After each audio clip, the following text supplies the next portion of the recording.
നമ്മുടെ പിതാവായ ദൈവത്തിങ്കൽ നിന്നും കർത്താവായ യേശുക്രിസ്തുവിൽ നിന്നും നിങ്ങൾക്ക് കൃപയും സമാധാനവും ഉണ്ടാകട്ടെ. എല്ലാ പ്രിയപ്പെട്ടവർക്കും സ്നേഹവന്ദനം. ഇത് പ്രഭാത സന്ദേശം. നമ്മുടെ നിത്യ ജീവിതത്തിൽ നമുക്ക് ലഭിക്കുന്ന സുരക്ഷിതത്വം അല്ലെങ്കിൽ പ്രൊട്ടക്ഷൻ എന്ന് പറയുന്നത് വളരെ വളരെ ശ്രേഷ്ഠമാണ്. ഓരോ രാജ്യങ്ങളും തങ്ങളുടെ രാജ്യങ്ങളെ സംരക്ഷിക്കുന്നതിനും സുരക്ഷിതത്വം ഉറപ്പ് വരുത്തുന്നതിനും കോടിക്കണക്കിന് ഡോളറാണ് ഓരോ വർഷവും മുടക്കിക്കൊണ്ടിരിക്കുന്നത്. എന്നാൽ ഒരു പൈസ പോലും മുടക്കാതെ നിത്യ ജീവിതത്തിൽ നിത്യവും നമ്മെ ക്ഷേമമായി വളരെ പരിപാലിക്കുന്ന ആ ദൈവിക കരുതൽ എന്ന് പറയുന്നത് നമുക്ക് വിവരിക്കുന്നതിനും ചിന്തിക്കുന്നതിനും അപ്പുറത്താണ്. തെസ്സലോനിക്ക ലേഖനത്തിൽ 2 തെസ്സലോനിക്ക ലേഖനം 3-ാം അധ്യായം അതിൻ്റെ 3-ാം വാക്യത്തിൽ അപ്പോസ്തലൻ ഇങ്ങനെ ഓർപ്പിക്കുന്നു: കർത്താവോ വിശ്വസ്തൻ, അവൻ നിങ്ങളെ ഉറപ്പിച്ച് ദുഷ്ടൻ്റെ കയ്യിൽ അകപ്പെടാതെ വണ്ണം കാത്തുകൊള്ളും. ഇവിടെ കർത്താവ് നൽകുന്ന സംരക്ഷണയെക്കുറിച്ച് പറയുകയാണ്. ഒന്ന് കർത്താവ് വിശ്വസ്തനായ ദൈവമാണ്. കർത്താവോ വിശ്വസ്തൻ. 2 അവൻ നമ്മെ ഉറപ്പിക്കുന്ന ദൈവമാണ്. 3 പിശാചിൻ്റെ കയ്യിൽ അകപ്പെടാതെ വണ്ണം നമ്മെ കാത്തു സൂക്ഷിക്കുന്ന ഒരു ദൈവം.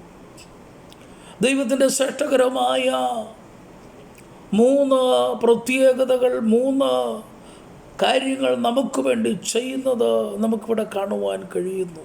1 വിശ്വസ്തനായ ദൈവം. ഈ ദിവസങ്ങളൊക്കെ നമുക്ക് ചിന്തിപ്പാൻ കഴിഞ്ഞത് കർത്താവ് വിശ്വസ്തനാണ്, ദൈവമോ വിശ്വസ്തനാണ് എന്ന വാക്ക് നമ്മെ വളരെ ചിന്തിപ്പിക്കുന്നതാണ്. അനേകർ അവിശ്വസ്തരാകുമ്പോൾ കൂടെ നിൽക്കാമെന്നും സഹായിക്കാമെന്നും ചെയ്യാമെന്നുമൊക്കെ പറഞ്ഞ പലരും അവിശ്വസ്തരായി മാറിയപ്പോൾ നമ്മുടെ ജീവിതത്തിൽ കർത്താവോ അവൻ വിശ്വസ്തനായി നിൽക്കുകയാണ്.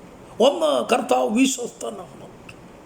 2 നമ്മെ ഉറപ്പിക്കുന്ന ദൈവമാണ്. ഉറപ്പിക്കാതെ നമ്മെ തകർക്കുവാൻ, നമ്മെ പറിച്ചെറിയുവാൻ, നമ്മെ മുടിക്കുവാൻ പിശാച് തയ്യാറായി കച്ചകെട്ടി നിൽക്കുമ്പോൾ നമ്മെ ഉറപ്പിക്കുന്ന, ദൈവകൃപയിൽ ഉറപ്പിക്കുന്ന, ദൈവിക വാഗ്ദത്തങ്ങളിലും അനുഗ്രഹങ്ങളിലും ഉറപ്പിക്കുന്ന ഒരു ദൈവത്തിൻ്റെ കരം നമുക്ക് ഇവിടെ കാണുവാൻ കഴിയുന്നു.